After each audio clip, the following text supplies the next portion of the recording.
देश ने नेताजी सुभाष चंद्र बोस का 128वां जन्मदिन मनाया। इस मौके पर पीएम मोदी ने नेताजी सुभाष चंद्र बोस को श्रद्धांजलि अर्पित की और बच्चों से भी मुलाकात की।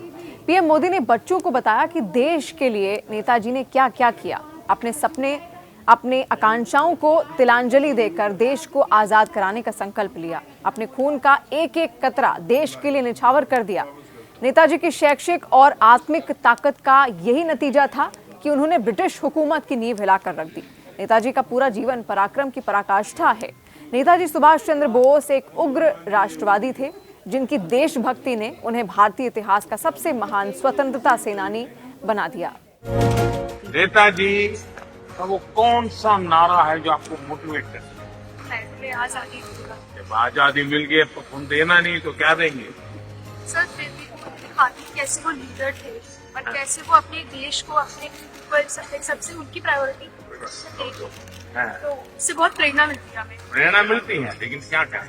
सर हम SDG गोल्स जो हैं हमारे, हम उनके माध्यम से भी जो कार्बन फुटप्रिंट है हम उसे रिड्यूस करना चाहते हैं। उन्हें भारतीय सेना को ब्रिटिश भारतीय सेना से एक अलग इकाई के रूप में स्थापित किया, जिसकी वजह से स्वतंत्रता संग्राम को आगे बढ़ाने में नई दिशा मिली। अगर नेताजी चाहते तो वो अपने लिए बेहतर जीवन का चुनाव कर सकते थे। उनकी शिक्षा अव्वल दर्जे की थी, सिविल सर्विसेज की परीक्षा तक पास कर ली थी। ज्ञान ऐसा जिसे चुनौती दे पाना किसी के बस की बात नहीं थी, लेकिन उन्होंने ब्रिटिश हुकूमत के साथ काम करने से मना कर दिया और ब्रिटिश साम्राज्य को देश के उखाड़ फेंकने का संकल्प ले लिया। सुभाष चंद्र बोस विवेकानंद की शिक्षाओं से अत्यधिक प्रभावित थे और उन्हें अपना आध्यात्मिक गुरु भी मानते थे। साल 1921 में बोस ने चित्तरंजन दास की स्वराज पार्टी द्वारा प्रकाशित समाचार पत्र फॉरवर्ड के संपादन का कार्यभार भी संभाला। उसके बाद साल 1923 में बोस को अखिल भारतीय युवा कांग्रेस का अध्यक्ष और साथ ही बंगाल राज्य कांग्रेस का सचिव चुन लिया गया। वर्ष 1925 में क्रांतिकारी आंदोलनों से संबंधित होने के कारण उन्हें मंडल कारागार में भेज दिया गया। वर्ष 1930 आता है। वर्ष 1930 के दशक के मध्य में बोस ने यूरोप की यात्रा की।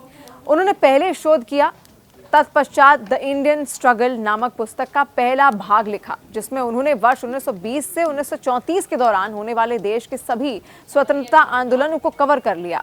बोस ने साल 1938 में भारतीय राष्ट्रीय कांग्रेस का अध्यक्ष निर्वाचित होने के बाद राष्ट्रीय योजना आयोग का गठन किया। ये नीति गांधीवादी विचारों के अनुकूल नहीं थी।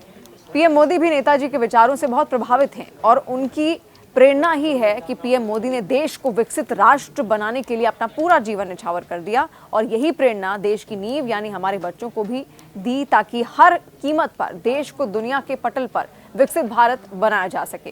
2047 तक का क्या लक्ष्य है? विकसित बनाना अपने देश पक्का? Yes sir. 2047 क्या तय किया? तब तक हमारी जो पीढ़ी है वह तैयार हो जाए। दूसरा आजादी का 100 साल। शाबाश।